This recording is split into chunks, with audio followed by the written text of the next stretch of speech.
এবারের বিএনপির প্রার্থী মনোনয়নে ভালো চমক আছে, নতুনত্ব আছে, প্রবীণ নবীনের একটা মিশ্রণ আছে, কিন্তু কয়েকটা পরিচিত মুখকে না পেয়ে একটু হতাশ। তার মধ্যে রুবিন ফারহানা অন্যতম। বলার অপেক্ষা রাখে না, যেই রাতের ভোট, সেই রাতের ভোটের পার্লামেন্টে বিএনপির পক্ষে সরকারের বিরুদ্ধে জ্বালাময়ী বক্তৃতা দিয়ে সরগরম করে রাখতেন রুবিন ফারহানা। গণমাধ্যমের যতগুলো চ্যানেল আছে সবগুলো চ্যানেলের প্রতিদিনকার নিয়মিত মুখ রুবিন ফারহানা, এবং তার খুবই যুক্তিসঙ্গত বক্তব্য, খুব তীক্ষ্ণ বক্তব্যে অনেকেই বিব্রত, অনেকে ক্ষুব্ধ হন, অনেকে খুশি হন, অনেকে উচ্ছ্বসিত হন, এবং এই কারণে তার শত্রুরও কম না, কিন্তু তার জনপ্রিয়তা তুঙ্গে। তিনি তার ফ্যান ফলোয়ার অগণিত, তার বক্তব্য লক্ষ লক্ষ মানুষ শোনে। এরকম একটা জনপ্রিয় মুখ নমিনেশন পাবে না ব্রাহ্মণবাড়িয়া 2 থেকে, এটা হতাশার ব্যাপার। আরো কয়েকজন আছেন, যেমন শামসুজ্জামান দুদু, তারপরে মোয়াজ্জেম হোসেন আলাল, তাদেরকেও দেখছি না। আসাদুজ্জামান রিপন, সেও নাই। তো এই হয়তো নানান টেকনিক্যাল কারণে এখন আমি এই ব্যাপারে বেশি কথা বলতে চাই না। এই কারণে প্রত্যেকটা রাজনৈতিক দল তার হিসাব নিকাশ আছে নিজস্ব। আমি বাইরে থেকে বিএনপির কি হিসাব নিকাশ আছে, কি পরিকল্পনা আছে, আমি না বুঝে আমি দুম করে এটা করা উচিত ছিল, ওইটা করা উচিত ছিল, এই ধরনের উপদেশ দেব না। আমি আমার জাস্ট শুধু রিয়াকশনটা দিলাম, ভালো লাগতো।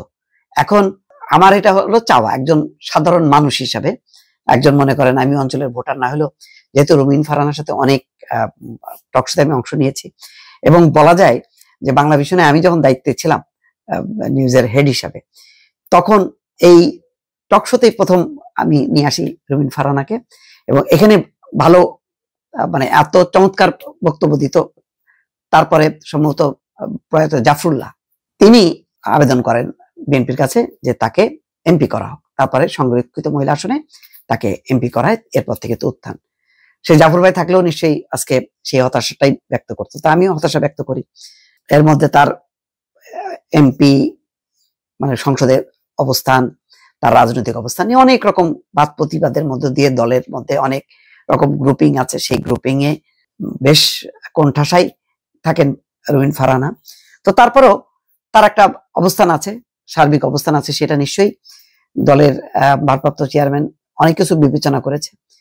রুবিন ফারহানা যদি সরাসরি তাকে এই নির্বাচনে তিনি সরাসরি ভোট নাও করতে পারেন, স্কোপ আছে, মহিলাদের সংরক্ষিত আসন আছে, তিনি সেই অ্যাকোমোডেট করা সম্ভব হবে। তো এখানে যেটা বোঝা যাচ্ছে যে রুবিন ফারহানা সেখানে সম্ভবত জোটের ইসলামী কোন রাজনৈতিক দল মাওলানা কি জুনায়েদ আল হাবিবি তাকে মনোনয়ন দেওয়া হয়েছিল, তাকে হারাইছে, এবং এটাও বোধহয় সম্ভবত কোনো একটা ইসলামিক দলের কোন একটা প্রার্থীর জন্য এটা রাখা হয়েছে। যদি জোট হয় তখন রুবিন ফারহানাকে প্রার্থীটা এখন ঘোষণা করে পরে উইথড্র করাটা সম্ভব হবে না। আবার তারাও হয়তো ওই ব্রাহ্মণবাড়িয়ার এই আসনে ওই রাজনৈতিক দলটা, যে দলটা কথা বলছি, সেই দলের প্রার্থী সে হয়তো ওইটাই চাইবে। সুতরাং নানান কারণে এটা খালি রাখা হয়েছে। বাংলাদেশ জাতীয়তাবাদী দলের 237 জন প্রার্থীর নাম ঘোষণা করছে, চূড়ান্ত প্রার্থী যারা আগামীতে প্রতিদ্বন্দ্বিতা করবে ধানের শীষের প্রতীক নিয়ে। তাদেরকে নিয়ে আমার কোনো ব্যক্তিগত মতামত নাই। জনগণের সাথে তাদের সম্পর্কের উপর ভিত্তি করে জনগণ তাদেরকে ভোট দিয়ে নির্বাচিত করবে এবং তারা সেই জায়গায় কাজ করবে, এটা আমাদের প্রত্যাশা। কিন্তু এখানে 9 থেকে 10 জন মহিলা নেত্রীকে সংযুক্ত করা হয়েছে, যাদের রাজনৈতিক সাংগঠনিক কন্ট্রিবিউশন খুবই কোশ্চেন মার্ক। আর এখানে 3% আমি মনে করি একদম সরাসরি দলের সাথে অতপ্রতভাবে সাংগঠনিক কাজে তাদের দক্ষতা দেখিয়েই আসলে নমিনেশন পাইছে। আবার আমাদের দলের অনেক নারী নেত্রী নমিনেশন পায় নাই, সরাসরি নির্বাচনে হয়তো তারা সংরক্ষিত আসনে নির্বাচন তারা হয়তো তাদের অবস্থান পাবে, এরকম একটা প্রেডিকশন সবাই করতেছে। এখন এখানে আমার কিছু কথা আছে। আমি কয়েকজনকে দেখলাম ফেসবুকে, তাদের ঢুকলাম আর কি, যারা আসলে ক্যান্ডিডেট ছিলেন, অনেক ক্ষোভ আর কি।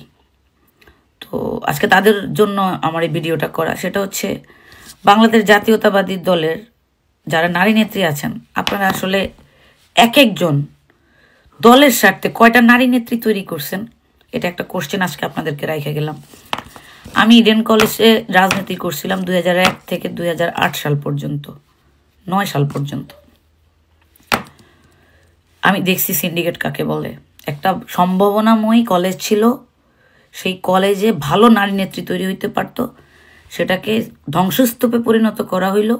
শেষ পর্যন্ত আমরা চলে আসার পর দেখলাম যে বহিরাগত মেয়েদেরকে দিয়ে ইডেন কলেজের কমিটি করতে হয়েছে। আজকে যারা ওই সিন্ডিকেটের সাথে জড়িত ছিল তারা কে কোথায় আছে? মানে আমার একটা বড় কোশ্চেন। হ্যাঁ, আপনি ছাত্র দলের কেন্দ্রীয় কমিটির অনেক বড় পদ পাইছেন, কিন্তু আপনার একটা বড় পদ সমান আরো 10টা নারী নেত্রী তৈরি করা উচিত ছিল, কিন্তু আপনার একটা বড় পদ সমান একটা এত বড় শূন্য। সেজন্য আমি মনে করি এই নারী নেত্রীদের যোগ্যতা অনুসারে অযোগ্য জায়গাগুলো তৈরি করার জন্য আপনাদের দায় আছে।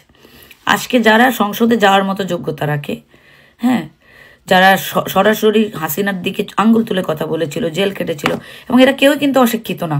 অনেকেই সংসদে সাবেক এমপি ছিলেন, অনেকে ঢাকা ইউনিভার্সিটি সহ অন্যান্য ইউনিভার্সিটির স্টুডেন্ট ছিলেন, পড়াশোনা ওখান থেকে করছে, অনেকেই সম্ভাবনাময় ছিল। কিন্তু আজকের এই যুগে আপনাদের ইনোভেশনটা কি?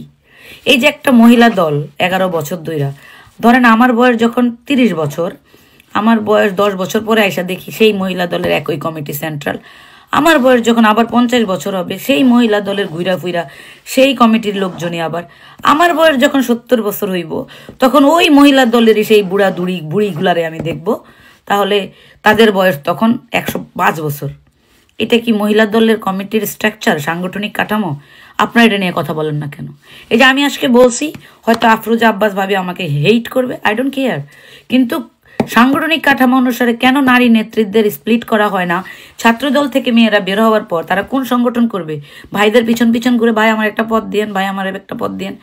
এই সংস্কৃতিটা ভাঙেন আপনারা, ইউনাইটেড হন, নিজেদের স্টেক তৈরি করেন, অনেকগুলা উইংস করেন। বাংলাদেশ জাতীয়তাবাদী দলের ছাত্র দল, স্বেচ্ছাসেবক দলে আমাদের বাবু ভাই, সোহেল ভাইরা একটা স্কোপ তৈরি করছিল মেয়েদের জন্য, কিন্তু যুব দল বা অন্যান্য দলে কিন্তু সেটা হয় নাই।